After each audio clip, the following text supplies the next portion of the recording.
I wouldn't think I'd be here 3 years ago now. And I honestly wouldn't change it.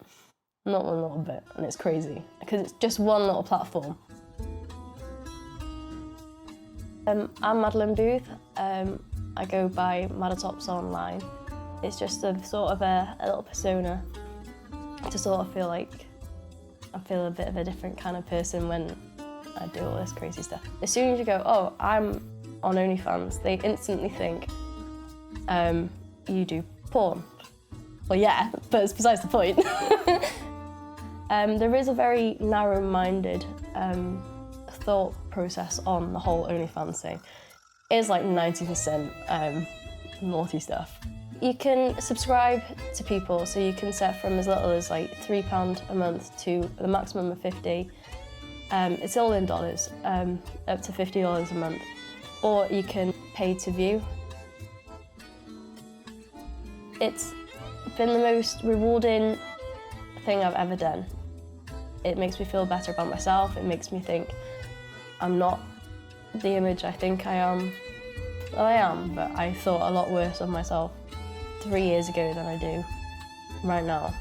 And when you sit there and think in the mirror or on a camera and you're like, oh my God, my chin, my this, my leg, my foot, you keep putting yourself down. But then when people are like, oh my God, I want to see more of that and I like that and this is thinking, you don't look what you claim how you look.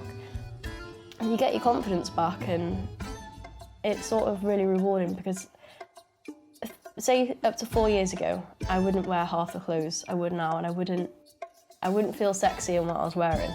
And now I wouldn't necessarily walk out in the street and be like, I'm sexy, but I could wear a bikini and think, oh, I look okay, I'm happy, and I feel confident in myself again.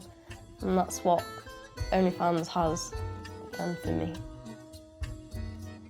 It's like social media has put a massive negative view on women's bodies. And I've always thought, if I'm not skinny with a big bum, big boobs, and naturally long hair, I'm not pretty. So that has always been a massive issue for me. But then when you see there's guys out there, and there's women on there as well, and they like what I have to offer. These people they're paying to see what you have and what for who you are. They're not doing it just because it was just something they stumbled across on the internet. They're doing it because they want to see you. From when you go from day-to-day life and you go to work and you come home and you make a cup of tea, and then you cosplay as a different character or you act like someone else, you feel not like someone who you're not, but you feel like you've become more of who you are. And it's a really nice feeling to not feel so small sometimes in this big world. The sad truth is, I've always ended up being very sexualised even when I wasn't trying to be sexualised. And when I say younger, not that young, people always made me feel like I was a piece of meat or an object. So I thought, well, it wouldn't be funny if I could make a job out of it one day. And here I am, still on the seat. I was working at Starbucks just before. It was sort of pennies because there would be times where you do next to no hours or you do a lot of hours. But because I suffer from fibromyalgia, working it's very difficult.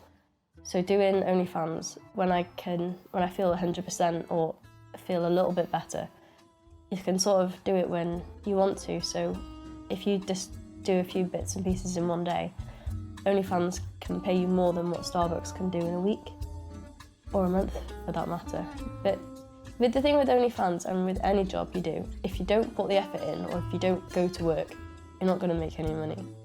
I only withdraw what needs to come in and out of my account, but averagely maybe 2 to 3 grand a month if I put effort into it.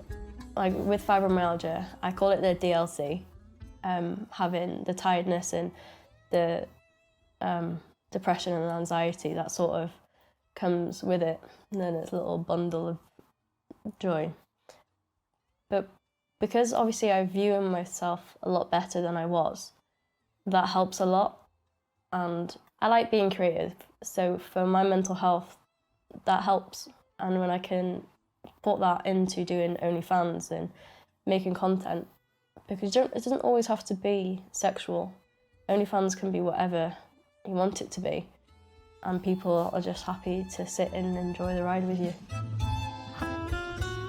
It's crazy, because one minute you're just a typical girl from North Wales, and the next minute people are wanting to pay you money and requesting content, and they see you at Comic-Con, and like, oh my God, it's you, and it's like, hi.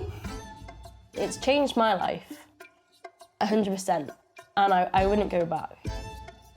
If it was normal, I'd just be sat in my room eating biscuits or wagon wheels, probably wagon wheels right now, just playing on the PlayStation or whatever, and just feeling sorry for myself. My mum doesn't care. Like, my mum thinks it's empowering, and it's not a taboo subject at all, and she fully supports any woman or man doing anything in the sex industry, because, you know, it's normal, it's natural. But yeah, everyone, they're all supportive. My friends, family, my boyfriend. Your Yeah. boyfriend? Yeah. Okay. Was that? He lives here with me. He participates and like gets involved or looks at new ideas, or he'll help me film something if I can't do it myself, because sometimes going backwards and forwards and making sure what's on the back of the screen is looking how it should. Get involved as best you can.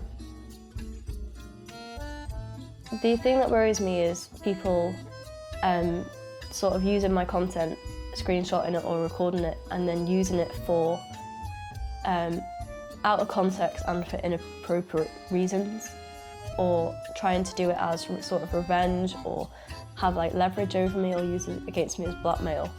Because obviously these sort of things, you have it on this website and you believe that OnlyFans will protect you if anyone was to do that, but then not knowing whether people are doing this and if OnlyFans are onto it or anything like that. The worry and the fear of is people trying to use that against me online, or a way to shut me down. Yeah, I enjoy this, and doing all the routes I take, it doesn't matter how risky it gets. Not risky, but X-rated. It's still fun. Like, it can make me cry just thinking about how people are, and the celebrities that I've met, and the fact that I've actually come out of my comfort zone. I've been on stage, I've won an award for coming second place for my Borderlands bandit costume, and it's like, because I've become more out of my shell and become more me, it like fills me up with like a warm fuzzy feeling, and it's really like, wow.